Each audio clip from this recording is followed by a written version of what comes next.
Presented by technical Sonu. अगर आप job में 5 साल से कम समय तक रहे और इस बीच पीएफ अकाउंट से पैसे निकालते हैं तो प्रोविडेंट फंड पीएफ से पैसा निकालने पर टैक्स नहीं लगेगा।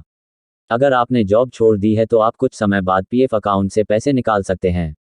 हालांकि ईपीएफ नियमों के मुताबिक कोई सदस्य नौकरी के दौरान जमा किए गए कुल रकम का 75% जॉब छोड़ने के 1 महीने बाद निकाल सकता है। अगर व्यक्ति 2 महीने से ज़्यादा बेरोजगार रहता है तो वह पीएफ अकाउंट से पूरी रकम निकाल सकता है। पीएफआरडीए ने दी अनुमति।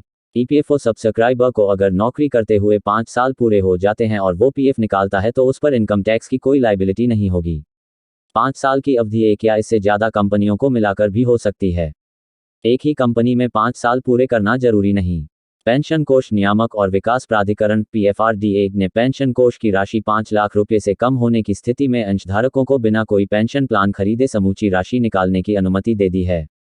वर्तमान में राष्ट्रीय पेंशन योजना एनपीएस के ग्राहकों को सेवानिवृत्ति के समय अथवा 60 साल की आयु पूरी होने पर 2 लाख रुपये का पेंशन कोष होने की स्थिति में बीमा कंपनियों द्वारा पेश की जाने वाली पेंशन योजना को खरीदना होता है।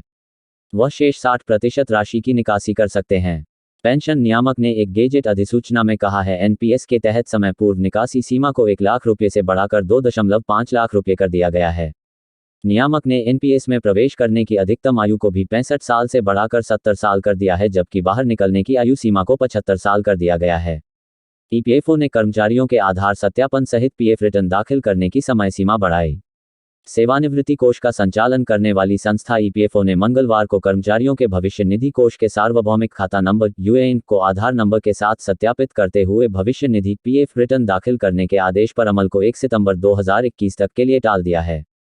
इससे नियोक्ताओं को उनके कर्मचारियों के आधार नंबर को उनके पीएफ खातों अथवा यूएएन नंबर के साथ जोड़ने के लिए अधिक समय मिल जाएगा। इससे पहले ईपीएफओ ने इस काम के लिए 1 जून 2021 की समय सीमा रखी थी। कर्मचारी भविष्य निधि संगठन ईपीएफओ द्वारा जारी कार्यालय आदेश के मुताबिक आधार सत्यापित यूएएन के साथ इलेक्ट्रॉनिक चालान यानी पीएफ रिटर्न की रिसीट ईसीआर दाखिल करने पर अमल की समय सीमा को बढ़ाकर 1 सितंबर 2021 कर दिया गया है। ईपीएफओ ने इस संबंध में श्रम मंत्रालय की एक अधिसूचना जारी होने के बाद आधार नंबर को जोड़ने अनिवार्य करने का फैसला किया।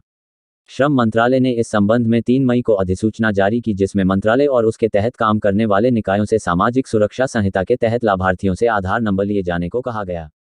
Thanks for contacting.